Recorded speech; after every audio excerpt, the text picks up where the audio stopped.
These wild macadamia trees have still got a major role to fill in terms of developing new cultivars, new varieties.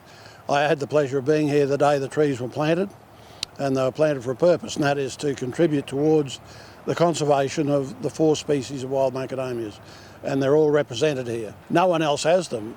If there's a macadamia tree anywhere in the world, and I suspect that these days there would be approaching 150 to 200 million commercial macadamia trees in the world, they all began their life right here in Queensland. And the latest find, of course, which is it's as rare as the Woolamai pine, that's the Macadamia jansenii.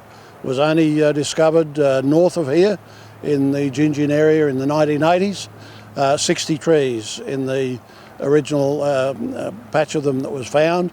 Recently, thankfully, one of the 2 fellows who was involved originally has located another small family of the same trees, so we were a little better off than we thought we were. It's a very small nut, the size of your thumbnail. It was found in a very dry, hot, lonely gully in the Gingin area, and we believe that its characteristics will enable it to be used for crossbreeding purposes to actually allow macadamias to be grown in areas that currently they haven't been grown in.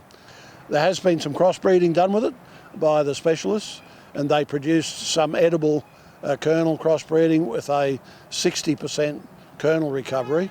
That is 60% of the weight of the nut was kernel rather than shell, and that's opposed to an industry standard of about 33%. Having them here at the Botanic Gardens means that people can come here and see them at their leisure. We put the signs here so that people obviously know a little bit about the plant, but also to encourage people to come up closer and have a good look at it.